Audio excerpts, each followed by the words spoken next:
En tout temps et sans changer votre programmation, vous pouvez ajuster la température demandée par appuyer les flèches hautes ou basses. Sur le modèle M6007, le mot Override apparaît. La nouvelle température va rester jusqu'à la prochaine période. Si vous ne désirez pas que le thermostat change automatiquement la température, vous pouvez appuyer le bouton Hold pour le mode manuel. Le mot Hold va apparaître sur l'écran et quoi que la température choisie, elle va rester jusqu'à le temps que vous la changez ou si vous appuyez Hold une autre fois. Quand vous appuyez le bouton Hold pour une deuxième fois, le mot Hold disparaît et le thermostat retourne à la température programmée. Le Hold est utile pour économiser quand vous quittez la maison pour plusieurs jours pendant l'hiver et vous voudrez garder une température basse. Pour les deux modèles, il y a un interrupteur qui contrôle le fonctionnement du ventilateur. Si vous avez connecté une fil J sur votre thermostat, cet interrupteur vous donne le choix de tourner votre ventilateur constamment ou automatiquement avec votre système de chauffage ou de climatisation. Maintenant, nous allons démontrer les caractéristiques spéciales du modèle M6007. Premièrement, vous allez constater que ce modèle a un bouton nommé Usage.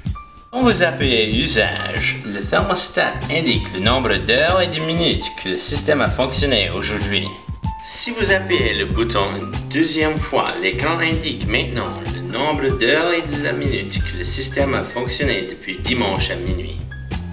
Également, le thermostat compte le nombre d'heures totales d'utilisation. Quand il atteint 500 heures, un symbole Filter Change apparaît à l'écran. Quand ce symbole apparaît, c'est recommandé de nettoyer ou de changer votre filtre de fournaise. Par retenir le bouton Set Lock, il vous permet de programmer vos options. La première option est le choix de 12 heures ou de 24 heures. 12 heures clignote à l'écran.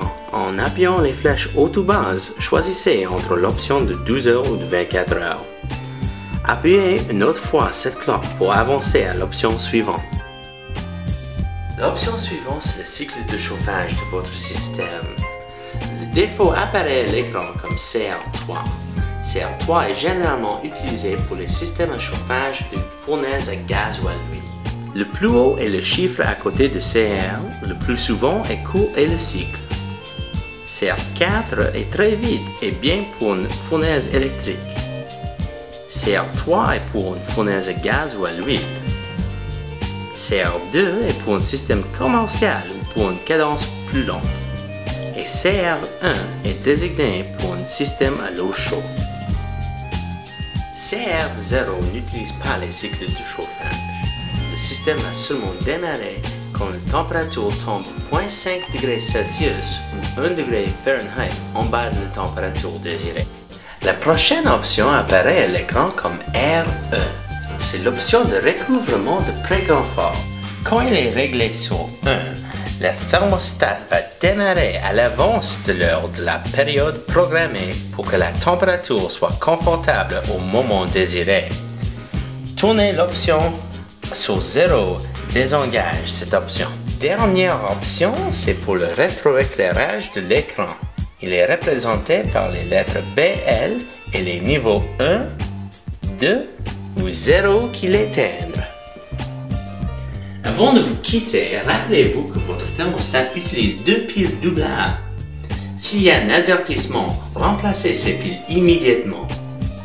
Nous espérons que cette vidéo a vous aidé et merci d'avoir acheté un thermostat de Canard.